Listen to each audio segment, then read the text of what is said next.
What's up, guys? Come trickle in. Game's about to finish. Game's over.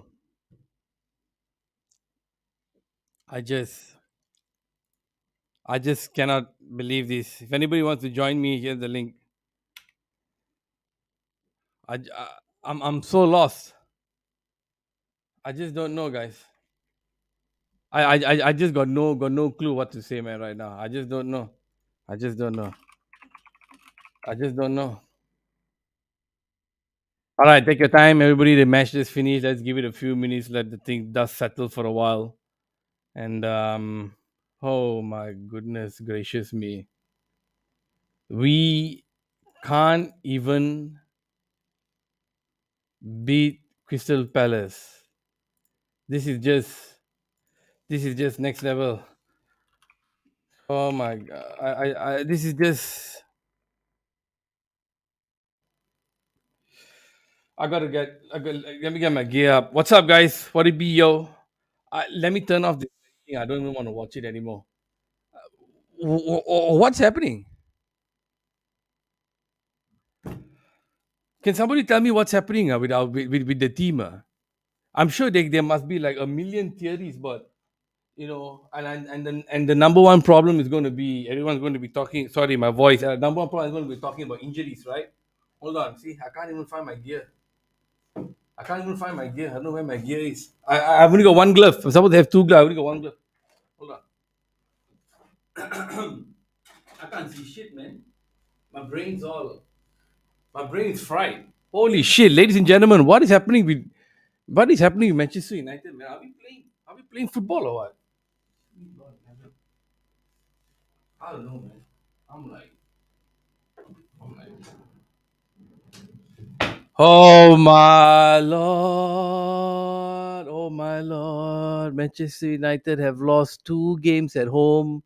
And just before this, we were ranting and raving about how great we were playing against Crystal Palace in the bloody EFL Cup. And now, you see, I can't even get my head straight, man.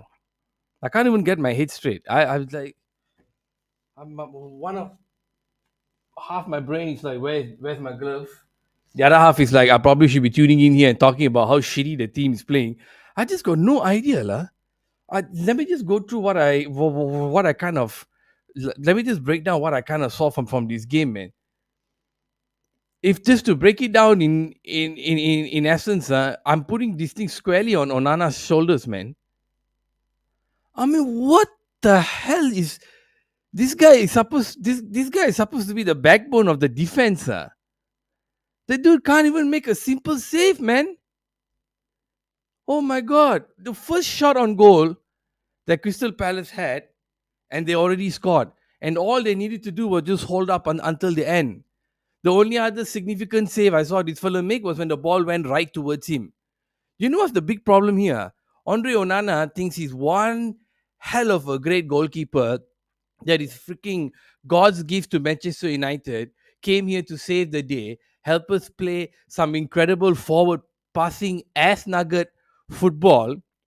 But from the start, I have been saying I am very, very afraid of losing De Gea and having this guy come in because I never rated Onana very highly.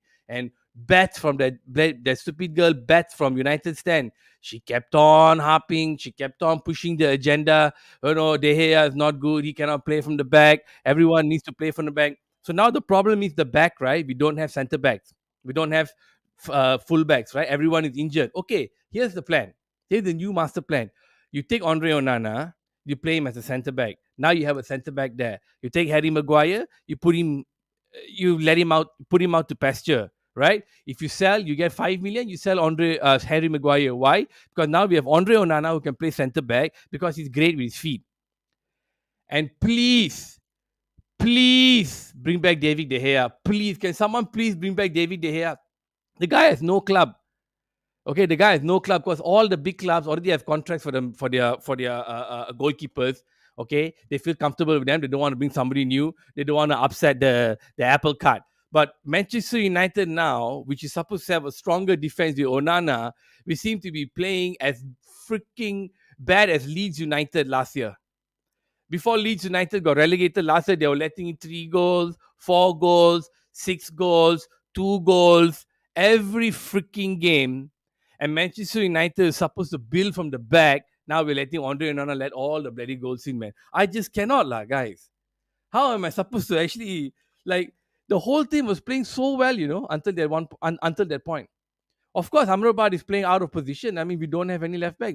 There's no choice, and I think he played wonderful. My goodness, today is the first time I'm watching Amrabat play. EFL Cup was a bit difficult to find a link. What a wonderful, wonderful player he is. But the entire team today was let down by that one mistake. And this was going to happen at the press conference. Okay? Someone's going to ask Ten Hag, what do you think? Onana made a mistake against Bayern, let the goal in, came and apologized. Today, it seemed the team were playing well until their goal came in. Yeah, it was a good goal, It was a cross from the right. It's not Andre Onana's mistake. It's not his alone. It's everybody. It's a collective. The ball should have been cleared, yada, yada, yada. And then he let the guy off again. So, meanwhile, Andre Onana, what should he do today? Should he again go and say, hey, oh, I'm sorry, I let the team down again? Nobody wants to hear it. I'm losing my voice. No one wants to hear it. I don't want to hear. I don't give a shit. Can you please just make a save? For God's sake, man. Make one fucking save, man, please. That kind of save, I'm 100% Deha would have saved. The Liverpool fella would have saved. The City fella would have saved. Come on, I just went over here. The biggest problem, like I'm saying, biggest problem Andre Onana is when he came, he thought it was hell of a great. I'm telling you, the way he sauntered in, the way he walked into the club, excuse me, mm, the way he shouted at Maguire as though he owned the freaking as though he owned the freaking back line, being disrespectful, trying to show another player up. No, he thinks that the goals that will happen in the Premier League are the type he saw in the Italian league. You know, some maybe counter attack goals that you can predict, goals that you see coming, so you can try and make a save. He doesn't realize this is the Premier League when you're playing in the wet, right? First and foremost, every player in the Premier League is good. You can take the guy from Luton or the guy from Sheffield United or the guy from Brentford. They'll probably be stronger than the 8th, 9th, or 10th ranked team in the Primera Liga. Don't even talk about the Italian league. They probably might finish 5th or 6th place in the Italian league. Now, this is the Premier League. Now, this MF came after reaching Champions League final and losing 1-0 with a good defense over there, thinking that Manchester United are going to play like Inter Milan's defense. Huh? Shouldn't he be ready and thinking that, hey, I've probably got to be on my toes because there are going to be so many chances, so many shots coming my way. I better be prepared. This one is like, I saw the goal again. Watching the replay, he was watching the ball, but at the same time, he's not getting prepared in case someone shoots it. It's like he's expecting to react after the incident happened. Now, good goalkeepers, they can anticipate. They anticipate something coming. They anticipate a shot, a goal, whatever it is. Like they anticipate something coming, they can make a save. This one cannot seem to make a save. And Johnny Evans the other day said what? What did Johnny Evans say? He said, "Oh, it's a similar situation like what happened with David De Gea. So when David De Gea came here, so he also needed a period of adjustment. Man, that's one of the stupidest things. Of course, he's a teammate. He's not going to throw the guy under the bus, but it's one of the stupidest things I've ever heard. First and foremost, when David De Gea came in, he was freaking 19. And the mistakes David De Gea was making was when we were leading 1-0, 2-0, he let in a stupid goal. When he's supposed to go and catch the ball, he will stay back and he'll push the ball behind his thing. He made mistakes where he tried to catch it and then he went inside his goal. But that's what a teenager does. That's what somebody maybe in his early 20s does as a goalkeeper. You're not really sure, a lot of pressure, good players around you. This is the exact opposite. Here you have a big character. Okay, Andre the Magnificent Onana, right? This Manchester United savior, came to with Andre Onana in our backline. We win all the titles in the world. We will be the next Barcelona. So we got Andre Dames Onana here playing at the back, thinking he's owning the backline. He came in with arrogance. He came in with a reputation that he's going to come in and be the best goalkeeper Manchester United ever had. And based from that, we are going to build from our success last season. All I'm seeing right now is an incredible degradation of her defensive work, an inability to move the ball fluidly from back to the front. Marcus Rashford, we'll get into him. We can talk about Marcus Rashford for now. Marcus Rashford, I don't know what he's trying to do. And how is the front line going to expect to play freely when the back filler can't even make a save? I'm a bit cheesed off lah. A bit like, okay, Mason Mount came back. Okay, look, let's all start with this. Okay, we better be 10 minute rant out just to get these things out. Okay, let me break it down properly now. Casemiro got a red card in the 10th minute. Holy crap! I think it's time we. Let me put some banner up. Hold on. Let me put this thing up. Let me put it up. Casemiro. Casemiro's clumsy tackling. Now, Casemiro, what is up with Casemiro's tackling lately, man? He seems to be so off the pace and he's making some silly tackles. Today he got a card in the ninth minute, in the 10th minute he got a card again. I'm thinking, what is going on? And it was a bad tackle. Bad tackle, he was late. And then in the second half, he almost could have gotten another yellow card. The referee didn't give it to him. So I feel like there's some complacency there. I don't know whether it's age, don't know whether it's carrying some injury. But Casemiro, my boy, doesn't seem to be doing the right tackles. Lah. This seems to be a big problem. Apart from him being in nice positions, being able to break the play here and there, I think for Manchester United, we need a little bit more consistency. Last year, he could almost put no foot wrong. He was like, perfect. Nobody could touch him. He was making great tackles, sliding tackles. Here, it seems like, especially in the start, there doesn't seem to be any proper cohesion there with how he's trying to manage that midfield. Seems like it takes some time. So today, in that first 20 minutes, I thought things were going well. Apart from the yellow card, right? He kind of picked it up. He started getting a little bit of rhythm. Amrabat playing left back is way out of position, but man, that bloody goal came in. Nice shot, lah. Nice shot lah. But bro, it came across here lah. Tepis lah skate, bro. Put your head somewhere. Put your head to it. It's like he reacted to it too late. Like he went between him into the goal. Then only he kind of saw it. Now I'm wondering, David De Gea had the best anticipation of all goalkeepers in the world. That's why he could make so many saves. How lah? You see, towards the end of the last show, I said, look, I think the way forward for us is we should finish 10th place this season. We should hope the Glazers sell. All right. But then now you see, like, it's probably coming to fruition. I think the real power is here. What I'm admitting, what I'm trying to put out there, what I'm trying to project there is the real stuff. And I think it's coming to fruition. So even if you want to put the injuries inside here, right, and say, oh, we were heavily injured, players couldn't take in, can't come in. I'm looking at the talent in our team and compared to the talent in Palace, shouldn't this team be able to beat a team like Palace easily? Yeah? I mean, we're buying all kinds of top players. They got top, youngsters. And I don't know why so much of the ball today wasn't given to Pellistri. You notice in that first half, every time the ball came, a nice attack, pass it to Marcus Rashford. Boom, pass it to Marcus. Before the start of today's show, my pre-show was showing me about how, I don't know whether you guys are the same, about how Rashford is not doing enough defensive work. Now, one of the pundits said it doesn't matter because he's more of an attacker. The other fellow said maybe in due time he needs to step back. But what I saw today was when he was in the final third, what the fuck is he trying to do? It's like he always takes the lazy pass or the lazy option. So, or shoot, ball deflected, go out of for a corner or something. Or he's trying to do some kind of Messi, Xavi, Scholes like, Bergkamp like, some really intricate through passes through like three defenders. I'm like, bro, you don't have that brains for that, Marcus. What are you doing? Marcus Rashford is not. Look, man, Rooney may look like a lump. Rooney looks like Shrek. But I tell you, Rooney is one of the most intelligent players I've seen. He always knew what the right pass to do. And he can read the game very well. Marcus Rashford will see three defenders in front of him, and in his mind he'll say, "Oh no, I'm a hybrid of Messi and Ronaldo. I can take these three fellas." None of his through balls through the in between the feet, the Limaringe Kangkang, none of it went through. None of his shots were on target. And I think he's still falling in love with the side netting. There's something about him, the side netting. He must either like that sound or I don't know, man. There's must be some kind of love potion in there or something. I don't know what. He just keeps going to that same fucking side all the time. A little bit of difference today was he tend to actually kind of hold out the play and pass, but not enough. Why don't you pass the ball a little bit more, brother? I know you're trying to take the ball forward, son, but there are three guys on you, and you have never been able to take three guys on alone except last season. Okay, after 700 seasons being playing in Manchester United, last season you had your breakout, but now it's evident why you were never nominated for one of the top players of the season because you're dumb. Marcus Rashford is dumb. Right now, he's making so much money outside, right? and he's banking on Manchester United to make that a lot of that side money, which is in the millions.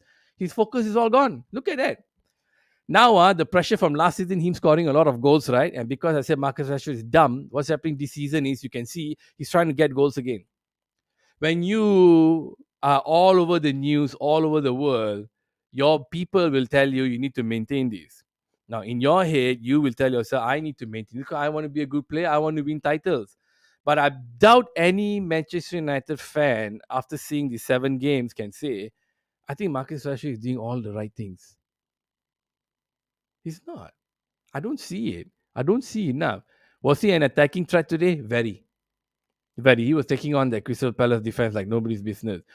But when it comes to the final ball, there just seems to be no one knows what to do. The ones who seem to have been able to trade that true pass for somebody to score is still Bruno. And actually, to be honest, I saw Casemiro also do 1 or 2 passes were quite nice, man. It's just that, the final product was not there. I saw a lot of good things from Rasmus Højlund. I love it. I love it. I love it. He doesn't go down very easily. He stays on his feet. But I feel Marcus is jealous of him. I feel Marcus Rashford is a bit jealous of Rasmus Højlund right now. And if Rasmus Højlund gets all the goals and gets all the attention, Rashford's not going to get attention. Now, when you're trying to be a social media star like me, you need attention. You know what I'm saying? That's why I need y'all to subscribe. I need y'all to tell your homies this is a spot to come where you can hear me spit some hot fire and where you can spit some hot fire as well. So for Marcus Rashford to continue being relevant, he needs to score goals, and he knows this. And I think that's in the back of his mind. Think about it. He wanted to trademark his stupid celebration last season, right? Now, no goals, brother. Ain't no goals coming in. Ain't no goals this season. So what's he gonna do? How are you gonna sell? How's he gonna make the little, Rashford toys? They will go like this and bang your head after he scores a goal. No, the rattle heads. He needs to score goals. He needs to score goals quickly. So now, with all the bad press that Manchester United is having, I doubt his sponsors will be happy. You know, he's thinking the only way for him to get in the good books would be for him to get a freaking goal. And again, the decisions were bad. So I was really wondering why so many of the early chances were going to Bruno. Pellistri saw very little because whenever Facundo Pellistri got the ball, I felt he was making the right decisions. Number one, he was pushing. Number two, when he cannot push enough, two fellas on him or whatever, or he's in a tight space, he squares it up. He knows the guy squares up. Whereas Rashford is trying to be Cristiano Ronaldo in his second season and his first and second season. He's trying to take on every defender, even though there are 4 defenders in front of him. Someone needs to give him a knock on his head and tell him, bro, a lot of the fans were saying you shouldn't even have started today's game. Do you know that? I've been scouting social media, man. A lot of them is saying, "Hey, Marcus Rashford shouldn't start. We shouldn't have Marcus Rashford in the team. I don't think Rashford is the right guy for the team." And they want to see Garnacho start, or one of the youngsters start, or a change in formation, right? But because of his immense experience, because of his immense stature, we have to play him. And I'm a bit torn, lah. I'm a bit torn because number one, I do think he is a game changer, 100%. Number two, I do agree that he's not fully fit because he had a late season and he came back late. He was partying it up. Number three, his mental space now I'm starting to question. So it seems like we are really missing guys like Fred. I don't miss Scott McTominay one bit. Scott McTominay, I think, cannot stay at the club anymore unless he can suddenly play as a left back. I think we are missing guys like Fred and how his combination with whichever midfielder back then was actually working very well. I was surprised Hannibal. I was hoping to see Hannibal Maggi play today. When I saw that Casemiro yellow card, I say, hey, maybe bring him in. Maybe we get some energy. It's raining, wet. Maybe we can, get some speed lah. Boom, didn't play him. Why? Because Andre Onana couldn't keep a clean sheet. It's so sad lah, guys. Like, what would be, like I said early right in the beginning of the show, if Eric Ten Hag's excuse this time is the team is not playing with spirit, the team is not united, you have to show character, this and that, then now it's on you, brother. Yo, bro, you're handling this team. This is the team you're picking to start. Okay? So how can you tell us that this team has no heart? This team has no. The team needs to find passion somewhere. This that. What's the? I mean, oil. So he's talking about basic cooking. Oil, I feel like dumping this thing and then just running out. Ah, I went on a rant. Okay, let me get my notes up again. Now, another thing. What's the next thing I want to talk about? Where is it? See, like, you're killing me, man. I know where my shit at. I know where my shit at. Okay, close this. Oh, almost close the stream. Sorry. Yeah. So, Rashford got the ball a lot. Doesn't seem to know how to put a cross in. Oh yeah, I already mentioned that. Poor tackling of Casemiro. Now Onana has terrible reaction. He didn't save. He's not aware people can score. Underestimating Lee already said that. Rashford tried to pick the second half. Rashford had the ball. Yeah. Now, did you see one instant in the 49th minute, 50th minute? Rashford got the ball on the left. Amrabat made a flanking run on his left. Instead of playing the ball to him, he held the ball up, and three defenders were defending him. I wrote that here. I mean, what's he trying to do? If you had passed the ball, that was the reminiscence of the David Beckham and the Gary Neville, back in the day. The homeboy just runs up and nails it. What's this fellow doing, lah? It's like every game he tries to attack defenders, and it's just not happening. He's like in his mind, he thinks that, okay, I'll keep doing it for 20 games in a row, and then one time when it's happened, I'll look like a genius, and then that will carry me forward until the next season. Like the basic football is not being played. And I know we want to attack wingers and fullbacks and whatever and defenders so we can put crosses in. This fellow doesn't seem like he knows how to cross, man. How many crosses did Russia put in today? I think he in his mind he's thinking, okay, as a winger, I think what I need to do is get in there and then shoot. Get in there and then shoot. What about crossing? You know why he cannot cross, guys? I'll tell you why.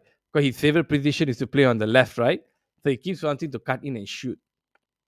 It's that glory hunting behavior that Rashford is showing that is causing one of these problems here.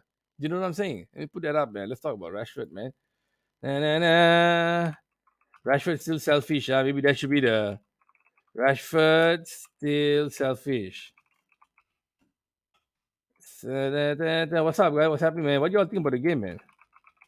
Who was playing well? Who didn't play well? Uh, Rashford still selfish. There we go. So I'm thinking, right? This boy is thinking only about himself right now. A lot of changes happening in the club. A lot of the attention going to other players. He's not getting much of the attention. And like I said, the sponsors are not very happy about it. Marcus Rashford must be in the news. Marcus Rashford must be front and center. Marcus Rashford got businesses. Marcus Rashford trying to make all that side money, do you know what I'm saying? Not just earn from his salary. Marcus Rashford loyalty towards club and all that, I don't think really exists anymore. If he knows if he went to PSG last season, he'd never be as famous as he is now. This Manchester United, baby. Who's going to buy his children's book? None of those French fellas are going to buy the book. They'll take it and toss it, man. They're not going to give a shit about the book. So what I'm saying in this game is, why isn't he learning how to play like a normal winger and putting crosses in the middle? Casemiro is a fantastic header. No, Bruno can hit the ball, actually, to be honest with you. He's got headed goals also. Or he can rainbow rebound. Casemiro also can rainbow rebound. But Rashford, every single time he gets the ball on the left, if you are a striker, basically if you are Rashford, you can forget about getting a high ball in. All the high balls came from the right, from Pellistri's side. Whoever, Amrabat was making crosses, Bruno, Casemiro, Pellistri. I don't remember Marcus Rashford making one cross. This is a problem. Imagine if he took the ball more on the left flank, on the left wing there, bang it down the line there, instead of just trying to cut. The defenders already know. All the defenders need to do is what, don't follow you too far to the left hand side where you're trying to go, where you want to go and hug the bloody corner post. They just stick close to the D box, and then the moment you cut in, you took the ball. And then again and again, he's trying to do these cutesy passes, thinking that he's fucking Messi. Marcus Messi, Rashford over here. Marcus Iniesta, Rashford. Marcus Xavi, Rashford. Marcus Del Piero. What's that fella's name? The Italian fella's name? Yeah, I love that guy. He's a fantastic. Pirlo. Marcus, Andrea, Pirlo, Rashford. We have over here. Fuck la way.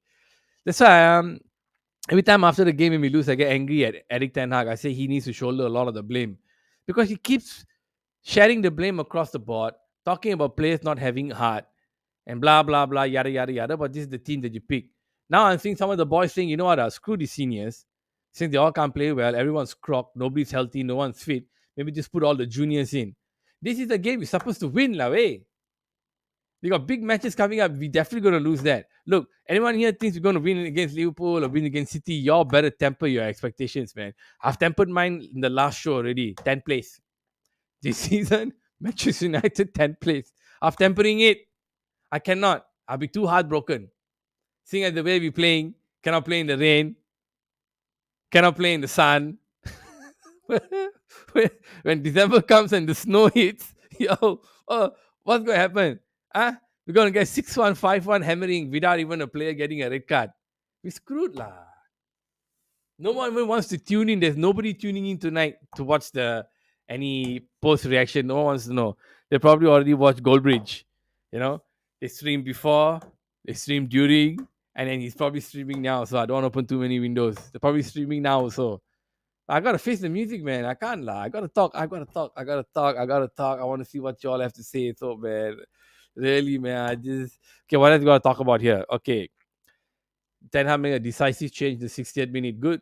Yeah, I like him bringing 60th minute, bringing Garnacho in. Um. Oh yeah, one more thing. When we talk about problems, right? I know some will go in on me saying players should have a chance to take a break. I shouldn't be so harsh on them. I shouldn't be berating them so much, right? Fair enough, lah. Okay, lah, true, lah. They work very hard, but cannot eat nice food, have to be healthy and all that. My problem is, I cannot help comparing him with the other former greats. I'm thinking the other former grades wouldn't be living this kind of lifestyle because they wouldn't have the money. They'll most likely be very prudent. A lot of them were also married when they were young. So they had families. Rashford, I don't think he's not married, doesn't have a family, but he's not really a baller. I was thinking, instead of getting these video games and spending money on expensive stuff and pimping your car out and two Rolls Royces, by the way, 1.3 million pounds combined in 2 days, incredible. I was thinking, right, I wouldn't have had a problem if the stories about Rashford was he went out drinking, he went out partying late night, but he came and he put in a shift. If he was having wild orgies out there with lots and lots of girls, crazy late night orgies, I feel like I wouldn't even mind that. The one that I'm minding is the social media, this extracurricular activities happening outside, the MBE, needing to maintain your Twitter following and your Instagram following, and all this stuff. These are the things that are not football related matters, and I think he's showing on the pitch, man. We are severely lacking in another good centre back because I think even though the manager said that the fullbacks have a problem, centre back is okay, it's bullshit. The fullbacks are gone, all. The centre backs also all are gone. If you are relying on Johnny Evans to come in as a healthy fit and Maguire, and everyone say, "Oh, Maguire did well against Palace." I saw some on Twitter saying, "I see a rise in Maguire because of all the injuries that are happening." Yeah, if you want to see a rise in Maguire, then when he came in as a sub just now, what he should have done, he should have got scored a goal. And one more thing, Suka TV in Malaysia, your connection is shit, man. From the 60th minute or 55th minute onwards of the second half, I couldn't watch the match because your connection was shit. It only reconnected in minute 90. I had to go back to the bootleg. What are you all doing, man? I'm checking Twitter and I can see people saying that even those who had the full connection, they paid the full dollar, the $60 one with the HD, the one on TV, they also had problems. You're claiming as it's a 720, it looks more like a 480. Hey man, fix this shit, man. Saturday night prime time, baby. Cousin Roy needs to come out here and spit some of their hot fire. And your connection, y'all can't fix your shit. Fix your shit. Okay? God damn, man. Connection problem. I have 100 Mbps only I'm using. There's no way it can be something on my side, man. Come on, man. Taking everybody's money and you can't even get your shit together. Most of the fellas who subscribe to you are Man United fans. Moron. God damn, man. Can we turn this around now, honestly? No, seriously, can we actually turn this whole thing around now? That's what I'm wondering. Who we playing next? I didn't even give a fuck, man. Who the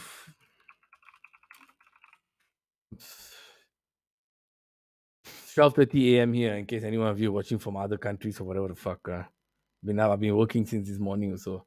Our next game is Galatasaray, really. We're playing Galatasaray on the 4th of October. I don't really care for the Champions League matches. I don't compare them with the league. Our next game is against Brentford on Saturday, 7 October, 10 p.m. Suka TV first fix your shit. You bet your ass we're going to get trashed. We're going to get trashed against Brentford. Want to take a bet? None of the players are going to be back. We only got 1 week. Who's going to be back? No one's going to be back. Varane can't play 90 minutes. Lindelof is terrible. The fullbacks are all out for months. 2 months on Wan Bissaka, Reguilon 2 months. Malasia, I got no clue. Shaw is another month at best. Come back, he won't be fit. Needs to get his fitness back. He needs at least 2 weeks or a week there. He can't be playing. He'll get injured again, man. He'll die. If he rains, he'll pull his hamstring again. Shaw got too many injuries he's carrying. We're playing Brentford, Sheffield United. So we got Crystal Palace, Brentford, and Sheffield United. These next 3 games should have been a 9-point full maximum point game, man, for us, but we ended up down the toilets. We got Galatasaray at 3 a.m. on 4th October, Brentford 10, and then 3 a.m. Sheffield United on the 22nd. Oh, there's some kind of break, is it? Okay, so we got 2 weeks break. We're going to lose all of it. But here's the best part. 22nd October, we're playing Sheffield. 25th October, Copenhagen. And then 29 October, everybody, 29 October, put your calendar down. Get ready for ass whooping, major ass whooping against City 7-0. I'm calling it here right now. If you're playing like this now and no one is back by the 29th of October, meaning by the end of this month, today's already first, right? Yeah, end of this month. If nobody is back, us again, Manchester United, Manchester City, Manchester City 7, Manchester United 0, guaranteed. Lock it down. Ladies and gentlemen, you know what? I'm done. I'm going to call it, man. And go on and on and on and on. But I'm thinking, you know what? Screw it. All those of you tuning in later, thank you very much. And remember, like and subscribe. And let me know what you think about the game, man. Mainly, I don't think there's any way back for us. I think we're doomed.